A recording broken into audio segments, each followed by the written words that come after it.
किसी भी अष्टमी तिथि को 12 महीने में शुक्ल पक्ष कृष्ण पक्ष की अष्टमी तिथि पड़ती है। यदि किसी भी अष्टमी तिथि को अगर किसी ने नियम बनाया 5 अष्टमी का, 8 अष्टमी का, 7 अष्टमी का, एक कनेर का पुष्प शिवजी के शिवलिंग को समर्पित करना, अशोक सुंदरी के स्पर्श करना, और जो जलाधारी होती है, जैसे ये शिवलिंग है, ये जलाधारी है, तो पहले शिवलिंग पर स्पर्श, फिर अशोक सुंदरी का स्पर्श, फिर जलाधारी पर कनेर का पुष्प शिव जी की ओर मुख कर कर, अर्थात जैसे मानो ये कनेर का पुष्प है, तो ऐसा शिवलिंग का स्पर्श करते हुए जलाधारी पर जो समर्पित करता है, भगवान शंकर उसके मन की कामना को पूर्ण जरूर करते हैं। एक कनेर का पुष्प, ब्रह्मा जी का कटा हुआ सिर, जिसको भगवान शंकर ने बड़ का पेड़ बना दिया था, बट वृक्ष बना दिया था, वो कटा हुआ सिर का थोड़ा सा भाग कपाल शिवजी के हाथ में आकर चिपक गया। अब वो कपाल नंदी को नहीं दिख रहा है, वो कपाल नंदी को नहीं दिखा, वो कपाल मां पार्वती को नजर नहीं आया, वो कपाल गणेश जी को नहीं दिखा, वो कपाल कार्तिकेय जी को नहीं दिखा, पर कपाल शिव जी के हाथ में था। तब शंकर भगवान मौन चुप रहना प्रारंभ करा, एकदम मौन रहने लगे। अपने घर के बेटा, बहू, सास, ससुर, परिवार का व्यक्ति एकदम मौन रहना चालू कर दे तो समझ लेना कि कोई चिंता का विषय है। क्या बात है, उस सिरे तक हमको जाना चाहिए। क्या करा जाए? अब चिंता लगी थी माता पार्वती को, तो पार्वती जी ने नंदी से कहा कि महादेव आजकल चुप रहते हैं, बोलते नहीं, उनके मुख से शब्द नहीं निकलता। जो महादेव बात बात में डमरू का नाद करते हैं, जो महादेव नित्य प्रति आनंद के विषय को सुनाते रहते हैं, दुनिया का सबसे पहला कथाकार, दुनिया का सबसे पहला वक्ता और दुनिया का सबसे पहला कथा सुनाने वाला अगर कोई है तो वो देवाधिदेव महादेव हैं। और महादेव इतने बड़े वक्ता होने के बाद अगर चुप हो गए तो क्या कारण क्या? पता तो करें हम, कारण क्या है?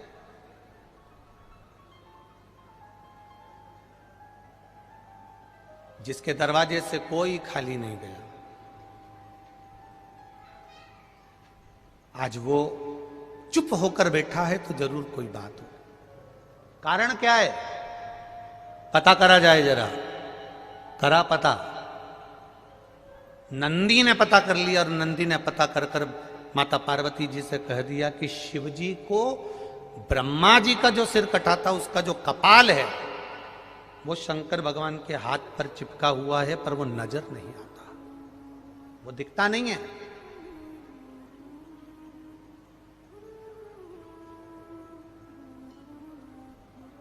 बहुत ध्यान देना जरा इस कथा पर जरा। पुण्य करा आपने, एक ब्राह्मण को भोजन कराया, कन्या का विवाह करा, लड़की का विवाह करा, किसी प्यासे को पानी पिलाया, किसी भूखे को भोजन कराया, उसका गुणगान दूसरा कोई नहीं करेगा, तुम अपने मुंह से कर दोगे कि मैंने ये करा। पर कभी तुमने विचार करा कि दिन भर में तुमने कितनों को बेवकूफ बनाया, कितना झूठ बोला, कितना कपट करा, कितनी बेईमानी करी, कितना प्रपंच करा। शिव जी के हाथ में वो कपाल चिपका हुआ है।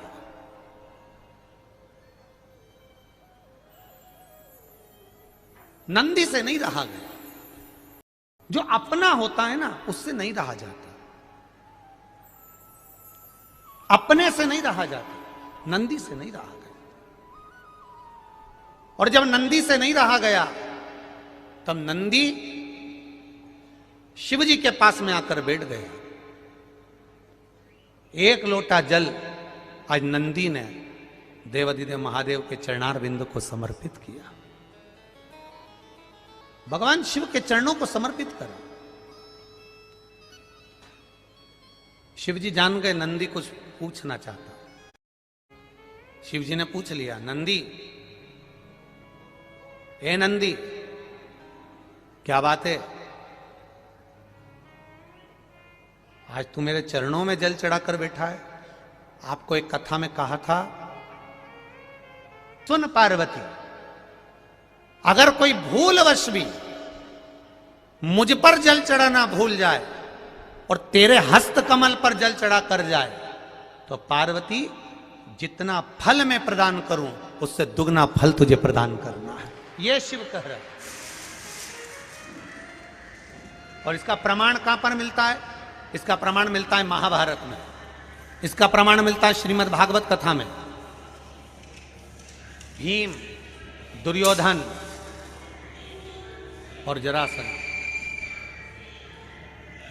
तीनों ने तप करा। तीनों बैठे हैं अलग अलग शंकर भगवान का भजन करने के लिए, और तीनों शिव जी का भजन कर रहे हैं। तीनों शंकर भगवान का गुणगान कर रहे हैं। तीनों शिव जी का तप कर रहे हैं। और तप करते करते करते करते करते करते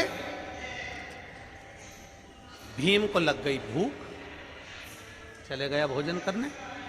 जैसे ही भोजन करने गया तो कुछ खाने का तो मिला नहीं। केले के पेड़ पे से केला लिया या छील छील के खाकर फेंक दिया, बैठ गया। इतने में देवादिदेव महादेव प्रकट हो गए।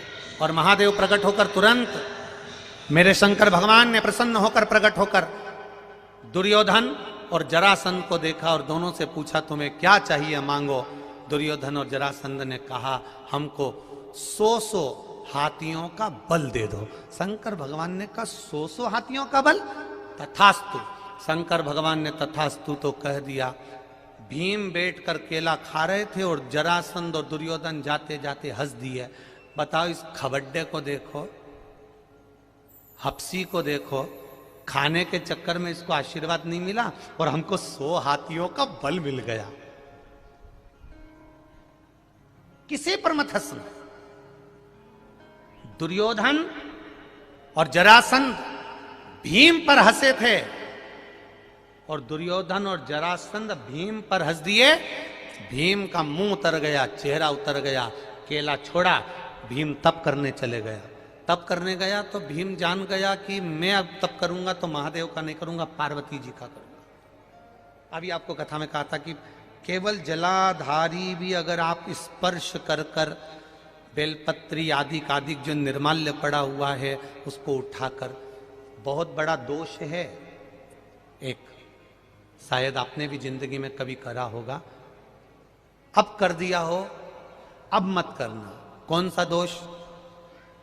जैसे ये शिवलिंग, ये जलाधारी, ये मट्टी का दिया जलता हुआ लोग भगवान को दिखा के, जो ये जलाधारी होती है ना, इसकी जो किनोर होती है ना, कई लोग उस दिए को इस किनोर पे रख देते हैं। कई लोग नारियल को, श्रीफल को इस हस्त कमल पे जहां शिवलिंग रखा हुआ है यहां रख देते हैं। ये दोष है।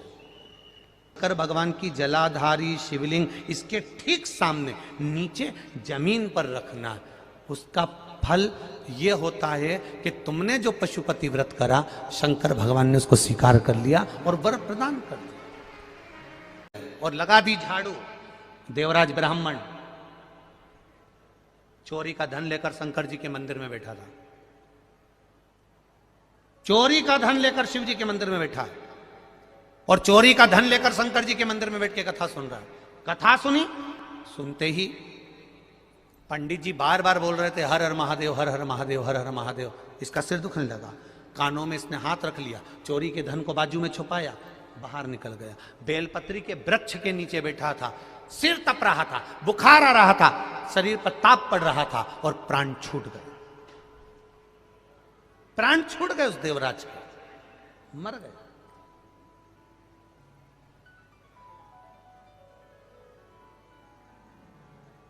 और जब देवराज ब्राह्मण के प्राण छूटे, लेने के लिए देव अधिदेव महादेव उसको आए, महादेव लेने आए तो इसको चिंता लगी, ये तो कभी हो ही नहीं सकता।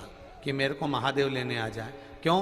क्योंकि मैंने पाप इतना करा, चोरी इतनी करी, निंदा इतनी करी, बुराई इतना करा, छल इतना करा, बेईमानी इतनी करी, कपट इतना करा, प्रपंच इतना करा, मैंने इतना कुछ करा, तो मेरे को महादेव लेने आ ही नहीं सकते। पर महादेव कर रहे हैं, देवराज बैठ नंदी पर, मैं तुझे लेकर चलता हूं। तो देवराज नंदी पर बैठ कर जा रहे हैं और मेरे महादेव पैदल पैदल जा रहे हैं। सारे देवताओं में और देवाधिदेव महादेव में बस एक अंतर है, जब भी कोई मरता है तो देवता अपने गणों को लेने भेजते हैं, जाओ पार्षद इसको लेकर आ जाओ, जाओ इसको लेकर आ जाओ, जाओ इसको लेकर आ जाओ। पर शंकर का कोई भक्त जब मरता है तो उसको लेने के लिए कोई दूसरा नहीं आता, मेरा बाबा नंदी चढ़कर आता है, खुद लेकर जाता है।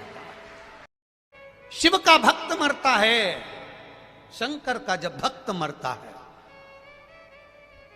नीचे लोग भले रोते हों पर ऊपर 33 कोटि देवी देवता नगाड़े बजाते हैं कि शंकर का भक्त आ रहा है, जिसका दूसरी बार जन्म नहीं होता।